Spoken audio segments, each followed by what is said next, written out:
Hi hello வணக்கம் நண்பர்களே, நான் உங்கள் மஞ்சுநாதன். ஃப்ரெண்ட்ஸ், இங்கே எங்கே வந்திருக்குன்னு பார்த்தீங்கன்னா ராமேஸ்வரத்துக்கு கூடிய தனுஷ்கோடிக்கு தாங்க வந்திருக்கோம். இங்கே கரெக்டாக நம்ம எந்த இடத்துல இருந்து பேசிட்டு இருக்கீங்கன்னா தனுஷ்கோடி எங்கே இருக்கக்கூடிய அரிச்சல் முனைக்கு தாங்க வந்திருக்கோம். நம்ம வீடியோக்குள்ளே போகிறதுக்கு முன்னாடி நம்ம சேனலுக்கு யாராச்சும் புதுசாக வந்ததுங்கன்னா நம்ம சேனல் சப்ஸ்கிரைப் பண்ணி சப்போர்ட் பண்ணுங்க. வாங்க வீடியோக்குள்ளே போகலாம்.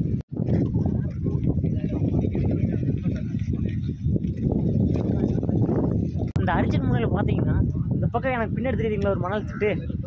அந்த மணல் திட்டு வந்து இயற்கையாகவே மறைஞ்சிருங்களாமா. அதுக்கப்புறம் மறுபடியும் இப்போ தான் ஆரம்பிக்குது. வெயில் கொஞ்சம் அதிகமாக இயற்கையாகவே அந்த உருவான திட்டு வந்து அதே மாறிக்குங்களாமா. ஒரு திட்டு மறுபடியும் புதுசாக உருவாகுங்களாமா. இதெல்லாம் வந்து இயற்கையாகவே உருவாகிறதுங்க. இந்த அரிச்சல் முனை பாருங்க, பார்க்குறக்கே உண்மையில சூப்பராக இருக்குது. இந்த அரிச்சல் முனை பார்த்தீங்கன்னா இது வந்து 2018 இந்த ரோடெல்லாம் போட்டு டூரிஸ்ட் இந்த வந்து சுற்றி பார்க்க வருவாங்கல்ல, அவங்களுக்கெல்லாம் வந்து சுற்றி பார்க்குறதுக்கு வந்து இந்த ரோடு 2018 தான் போட்டிருக்காங்க. அதுக்கு முன்னாடி வந்து இந்த பெரிய பெரிய டயரு இந்த இது இப்போ நம்ம ஊர்லாம் இந்த கேக்கெல்லாம் வச்சு விற்பாங்கள்ல, அந்த கேக் வேணுலாம் வரும் இல்லைங்க, அதுலேயும் பெரிய டயரோட மகேந்திராவில் வருங்க. அந்த இதில் தான் வந்து கூட்டிட்டு சுற்றி காமிச்சிட்டு போயிட்டு இருப்பாங்களாமா. ஃப்ரெண்ட்ஸ், இந்த பக்கம் இருக்கக்கூடிய வங்காள விரிவிடாங்க, இந்த பக்கம் இருக்கக்கூடிய இந்திய பெருங்கடலுங்க. இப்போ பார்த்தீங்கன்னா பர்டிகுலராக இந்த இடத்த மட்டும் பார்த்தீங்கன்னா இந்த ரெண்டு கடலும் ஜாயிண்ட் ஆகிறதுனால இந்த பக்கம் ரொம்ப சுழலமைப்பு மாதிரி ஒரு அமைப்பு உருவாகுதுங்க. அதனால் இந்த இடத்துல குளிக்கிறக்கே அனுமதி இல்லைங்க. ரொம்ப ஆபத்தான இடங்களாமா. மீனவர்கள் கூட இந்த இடத்த இறங்க மாட்டாங்களாமா. அந்தளவுக்கு ரொம்ப ஆபத்தான இடங்களாமா. அதனால தான் தனுஷ்கோடியில் இந்த அரிச்சல் முனையில் குளிக்க அனுமதி சுத்தமாகவே கிடையாதுங்களாமா. உயிருக்கு சுத்தமாகவே உத்தரவாதம் இல்லைங்களாமா. அதனால் தயவு செய்து இங்கே யார் வந்தாலும் அரிச்சல் முனையில் தெரிஞ்சு குளிக்கலான்னு சொல்லி ட்ரை பண்ணாதீங்க. ரொம்ப உயிருக்கு ஆபத்துங்க.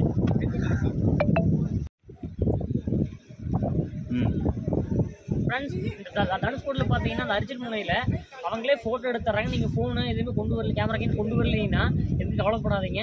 இங்கே ஒரு ஃபோட்டோக்கு 100 ரூபா சார்ஜ் பண்ணுறாங்க. அவங்களே ஃபோட்டோ எடுத்து பிரிண்ட் போட்டு கொடுத்துருவாங்க. உண்மையிலுமே அவங்க எடுத்து போட்ட சொல்ல பார்த்து உண்மையிலுமே சூப்பராக இருக்குதுங்க.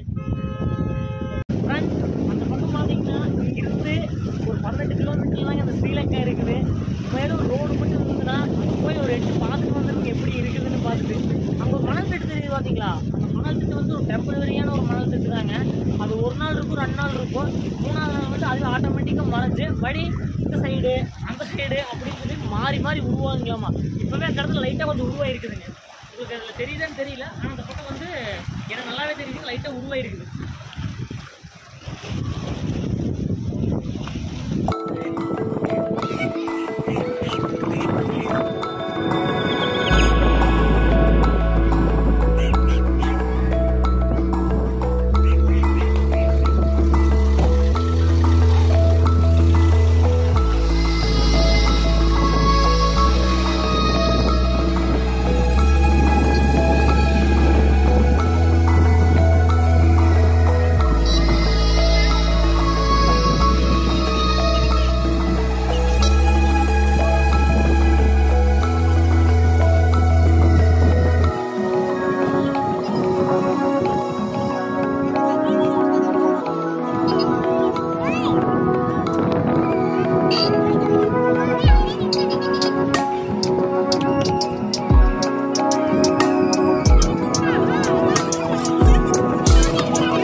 கரெக்டாக இப்போ நான் நிற்கிற இடம் பார்த்தீங்கன்னா தனுஷ்கோடியில் இந்த பிரிட்டிஷ்காரங்க காலத்தில் கட்டப்பட்ட ரயில்வே ஸ்டேஷனு, அந்த சர்ச்சு, அப்புறம் அது போக ஸ்கூல்ஸு, அந்த இடத்துக்கு தாங்க இப்போ நம்ம போயிட்டுருக்கோம். வாங்க அதுக்குள்ளே போய் காமிக்கிறேன் எப்படிலாம் இருக்குது.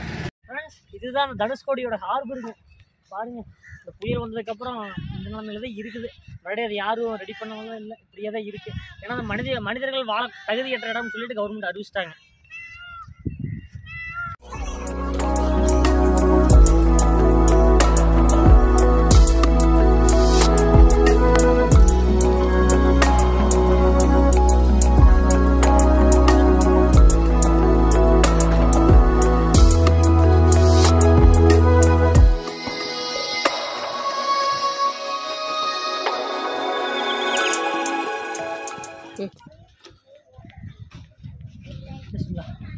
ஃப்ரெண்ட்ஸ், இதுதாங்க அந்த தனுஷ்கோடியில் இருக்கக்கூடிய பெரிய சர்ச்சுங்க. இது பூராமே பார்த்தீங்கன்னா பவளப்பாறைகள்லாம் கட்டிக்கிறாங்க, தெரியுதுங்களா? ஃப்ரெண்ட்ஸ், சுனாமிக்கு முன்னாடி பிரிட்டிஷ்காரங்க காலத்தில் சரிச்சு கட்டப்பட்டிருக்குதுங்க. பூராவே பவளப்பாறைகள்னால கட்டப்பட்டிருந்துருக்குதுங்க. 1964 சுனாமி வந்ததுக்கப்புறம் பார்த்தீங்கன்னா இந்த சர்ச் இப்படித்தான் இருக்குது. அதுக்கப்புறம் மறுபடியும் யாரும் புதுப்பிக்கல. ஆனால் பூராமே பவளப்பாறைகள்லாம் கட்டிக்கிறாங்க. இப்போ ஒரு டூரிஸ்ட் பிளேஸாக வந்து இந்த சர்ச் இருக்குதுங்க. நிறைய மக்கள் வந்து பார்க்குறாங்க. ஆனால் மேலே மட்டும் தான் கொஞ்சம் செங்கல் யூஸ் பண்ணியிருக்காங்க. கீழேலாம் பாருங்கள் பூராவே பவளப்பாறைகள்லாம் கட்டிக்கிறாங்க. தெரியுதுங்களா? இது பூராமே பவளப்பாறைங்க. தெரியுதுங்களா? ஏன்னா உள்ள ஹீட் வராது இல்லைங்க. அப்படியே வெளியே என்ன வெயிலாக இருந்தாலும் உள்ள அப்படியே கூலிங்காக இருக்குங்க.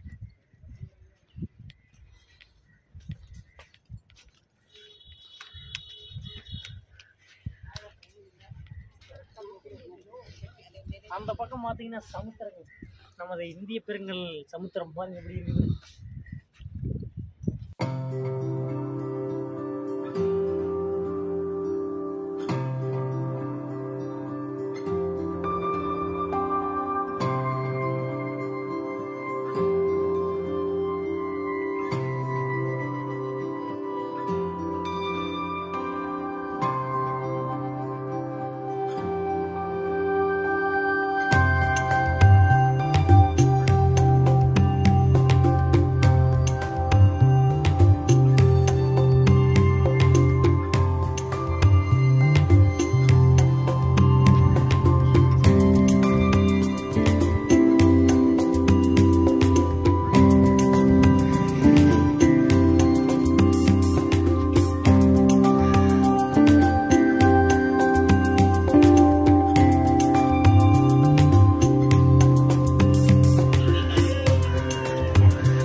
ஒரிஜினல்னா வந்து உங்களுக்கு வந்து நகைக்கடையில் ஃபர்ஸ்ட் டெஸ்டிங் வந்து ஒரிஜினல் முத்து வந்து எழுதும். நகைக்கடையில் ஃபர்ஸ்ட் டெஸ்டிங் வந்து ஒரிஜினல் முத்தாக இருந்தால் எழுதும். பிளாஸ்டிக்காக இருந்தால் எழுதாது. வலிக்கிட்டு போவோம். முகம் பார்க்குற கண்ணாடி தான் ஃபர்ஸ்ட்டு. செகண்ட் வந்து நெருப்பில் போட்டு காட்டுவாங்க. தேர்டு வந்து கடிச்சு பார்ப்பாங்க. நல்ல முத்தா சுத்தமான முத்துனா நம்ம கடிக்க கடைசி வரைக்கும் இந்த சிப்பியோட இது வந்து வந்துகிட்டே இருக்கணும். சிப்பியை கடிச்சோம்னா நம்மளுக்கு எப்படி இந்த தெரியுமோ பல்ல வந்து எப்படி படுமோ அதே மாதிரி ஒரிஜினல் முத்தா இருந்துச்சுன்னா கடைசி வரைக்கும் அந்த சிப்பி மாதிரியே தெரியணும். அதான் உண்மையாலுமே சிப்பியில விளையிற முத்து. பிளாஸ்டிக்கா இருந்துச்சுன்னா ஆமா எழுதும். எழுதுறீங்களே கழுவிட்டு. ஓ அதனாலங்களா? சரி டைட்டா பிடிச்சி கண்ணாடி டைட்டா சரிதா?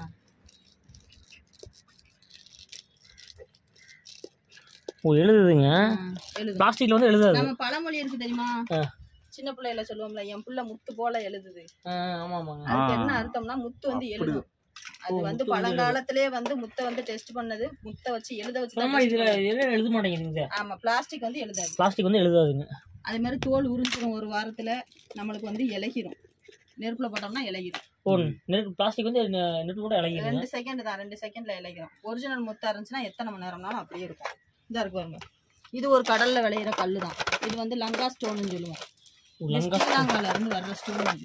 இது வந்து ஸ்ரீலங்கால இருந்து உங்களுக்கு கிளியரா வெயில் தெரிஞ்சிச்சுன்னா வெயில்ல வச்சு பார்த்தோம்னா அது வந்து நம்ம கண் கொண்டு பார்க்க முடியாது. அது வந்து ஷைனிங்கா தெரியும் நம்ம பாக்குறது. ஓ பார்க்க முடியாது வெயில்ல வச்சு பார்த்தோம்னா. அப்படி வந்து ஸ்டோன் வந்து அவ்வளவு அழகா தெரியும். இதான் தங்கத்துல வெள்ளியில ஏதோட வச்சுனா கட்டி போட்டுக்கலாம். இந்த மாதிரி ஆமா இந்த மாதிரி மாடல் இது. இதை யூடியூப்ல அடிக்கும் போது சன்ஸ்டோன்னு சொல்லி அடிக்கணும். இது யூடியூப்ல சன்ஸ்டோன் லங்கா ஸ்டோன் சன்ஸ்டோன்னு அடிச்சீங்கன்னா இந்த ஸ்டோன் தான் வந்து விழுகும். விழுதுங்களா? இது வந்து முத்து வச்சு கீழே வச்சிருச்சு எரியாதுங்களா? விலகாது. கீழே வந்து கரைஞ்சி போகாது. கூலிங் டைப்பிங்காவே இருக்கும் முத்து. ஒரிஜினல் வந்து உங்களுக்கு பிளாஸ்டிக்னா வந்து டக்குன்னு கருப்பாகும். இல்ல தெரியுங்க. பிளாஸ்டிக்னா டக்குன்னு உருகிரும். அந்த ஒரு மாதிரி வாசம் வரும். இது அப்படி கிடையாது. இது ஒரிஜினல் முத்துங்க. முத்துலயே கம்மல்லாம் இருக்கு. எவ்வளவு நேரம் வச்சாலும் எரியாதுங்களா? எத்தனை மணி நேரம் நம்ம போட்டாலும் நம்ம வச்சு பிடிச்சிக்கிட்டே இருந்தோம்னா ஒரு குறிப்பிட்ட நேரம் ஒரு 2 மணி நேரத்துக்கு போட்டோம். 2 மணி நேரத்துக்கு மேலே சுத்தமான தீ எரிஞ்சுக்கு இருக்கிற தீயில போட்டா 2 மணி நேரம் கழிச்சு தான் அது வெடிக்கும். சிப்பி வந்து வெடிக்கும்ல, சங்கு வந்து வெடிக்கும் நெருப்புல போட்டா. அதே மாதிரி வெடிக்க தான் செய்யுமா. சரி இலகாது. திருப்பி அதை கூட எடுத்து நம்ம கழுவிட்டு திருப்பி நகைக்கலையில கூட போட்டுக்கலாம். அது வந்து ஸ்படிக கல்லுன்னு சொல்லுவாங்க. இந்த மாதிரி பார்த்ததே இல்லைங்களே படிக கல். இருக்கு.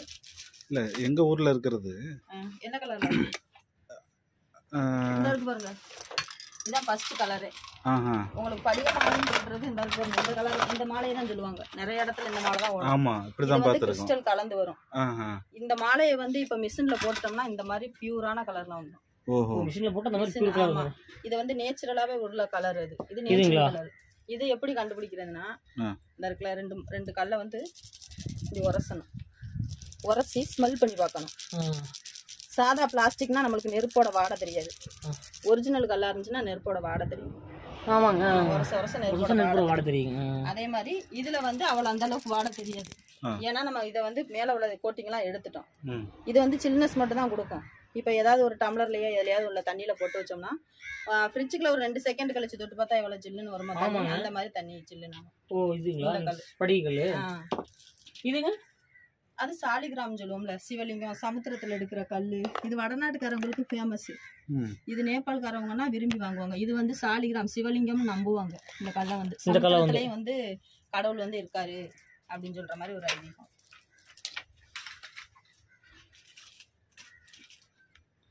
அக்கா அந்த ரேட் என்னங்கா? அது முத்து வந்து ஸ்டார்டிங் விலை வந்து வெறும் 50 ரூபாயில இருந்து இருக்கு. பொடி பீஸா வந்துச்சுன்னா சைஸுக்கு தக்கன ரேட் வரும். அதே மாதிரி நீங்க வந்து ராமேஸ்வரத்துலவே பாத்தீங்கன்னா இது வந்து பாலிஷ் பண்ணாதது, இந்த மாதிரி மிஷின்ல கொடுக்காதது. இது மிஷின்ல கொடுத்தது, இது மிஷின்ல கொடுக்காதது. இது நேச்சுரலாவே சிப்பில இருந்து அப்படியே கட் பண்ணி வச்சிருக்கு. இந்த கலர்ல உள்ளது மட்டும் கட் பண்ணி எடுத்து வச்சிருக்கு. இதுதான் வந்து ஒரிஜினல். இது நேச்சுரல். ஓகே. மிஷின்ல கொடுக்காம எந்த ஒரு இது பண்ணாம கட் பண்ணி நாங்களாவே எடுத்து வச்சிருக்கோம். எழுதி பாருங்க. உங்களுக்கு வந்து 5-6 ஸ்டேஜ் வரும் முத்து வந்து. First pure white.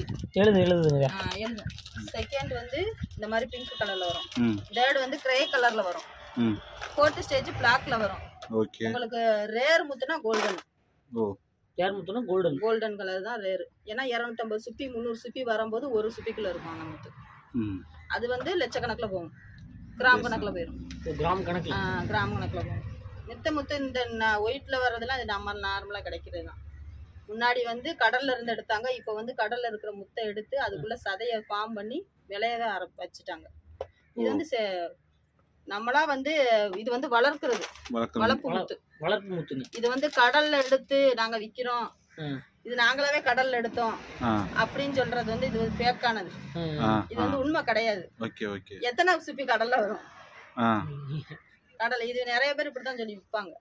நம்மளுக்கு நம்ம என்ன பொருளை விற்கிறோமோ அது மாதிரி நேரம் வித்துட்டு நம்மளுக்கு அதுல என்ன கிடைக்குதா உண்மையை சொல்லி வித்துட்டோம்னா திருப்பி வந்து நீங்க அக்கா நாங்க முன்னாடியே வாங்கிட்டு போனோம், நாங்க பார்த்தோம், இந்த இடத்துல வளர்த்து எங்களுக்கு நாங்க ஒரிஜினலா வாங்கினோம், பொய் சொல்லிட்டீங்களக்கா அப்படின்னு சொல்றது. இது பூரா வளர்க்குறது. ஆனா கடல்ல இருந்து எடுத்து அந்த சதையை கொடுத்து உற்பத்தி ஆக்குறது தான். இது வந்து சைனால வந்து ஃபேமஸ் இந்த முத்து. இது வந்து ஹைதராபாத்ல வந்து வளர்க்குறது. நம்ம இந்தியாக்குள்ள வந்து தூத்துக்குடி தான் ஃபேமஸ் முத்துல. இப்ப முத்துலாம் பார்க்க முடியல நம்மளுக்கு.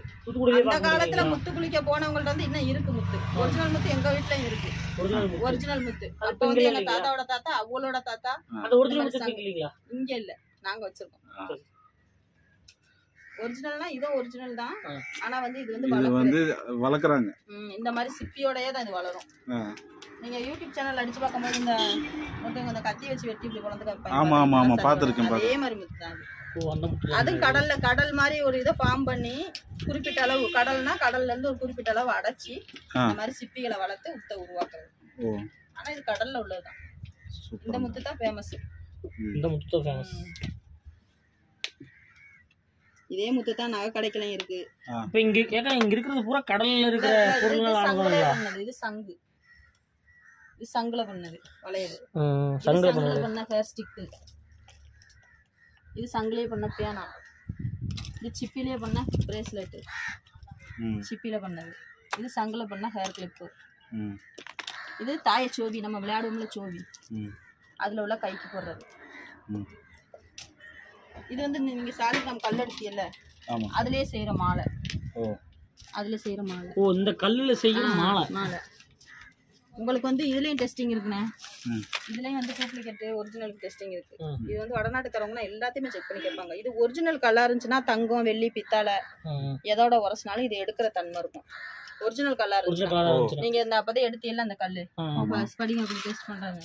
இதுக்கும் அதே மாதிரிதான் செக்கிங் இருக்கு. செகண்ட் இது நெருப்புலையும் போடலாம்.